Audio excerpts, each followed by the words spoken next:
Many people living with diabetes enjoy doing moderate exercise, and diabetes should not stop you from exercising. Physical activity is great for the body and the mind. Being physically active lowers blood glucose levels, lowers blood pressure and cholesterol levels, improves muscle and bone strength, improves mood, improves sleep quality, and lowers stress and depression, and lowers your weight. Even though physical activity is a really important part of managing diabetes, it can cause hypoglycemia, or a hypo, which is a blood glucose level of 4 millimole per litre or less in people who use insulin or sulfonylurea medication. The information in this video is intended for people with diabetes who use insulin. Worrying about having a hypo when you exercise is common. Exercise can cause hypos because we use the glucose in our blood as well as stored glucose in our muscles and liver to fuel the exercise. It makes our muscles more sensitive to insulin, so insulin works better than when you don't exercise. Your muscles may be more sensitive to insulin for up to 24 hours or more after you exercise, so you may have lower blood glucose levels for this time. Everyone's response to exercise is different. Checking your glucose levels is the only way to find out how exercise affects you. If you are worried about hypos and it is stopping you from being active, talk with your doctor or diabetes educator. Your diabetes team is there to help you stay safe and lower your chance of a hypo during physical activity. I live with type 1 diabetes and I love to exercise. I love going for walks and going to the gym. I don't let diabetes stop me. I check my glucose levels before and after every time I exercise and if I feel unwell. It's important to work with your diabetes team to come up with your exercise plan. An exercise plan will help you to manage your glucose levels with exercise and lower your risk of having a hypo. It may take some time and practice to get a plan that works for you. Some things to include in your exercise plan are when and how often to check your blood glucose levels. For example, before, during, and after physical activity. What glucose range you should be aiming for before, during, and after exercise.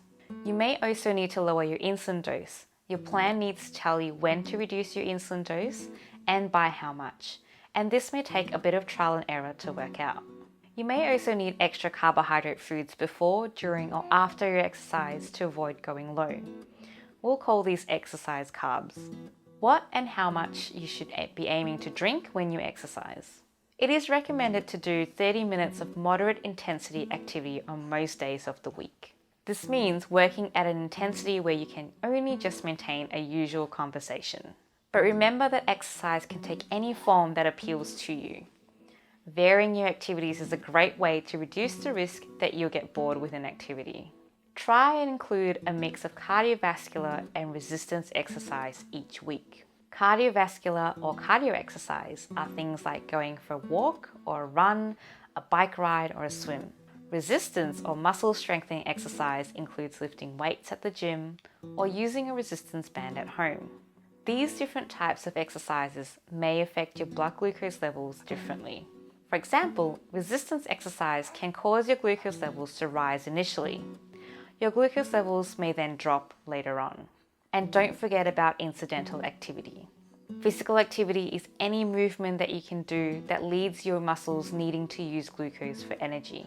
And it all counts towards your exercise target. Follow your exercise plan if you are doing incidental activity like gardening, walking around the shops, or cleaning the house. It's important to be prepared before you start to exercise. Work with your doctor or diabetes educator to help lessen your worry and help get active.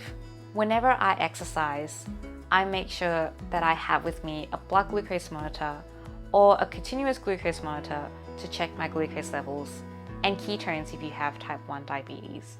I make sure I have hypo treatment, my exercise carbs, and these are extra carbohydrates that help prevent a low blood glucose level during and after exercise.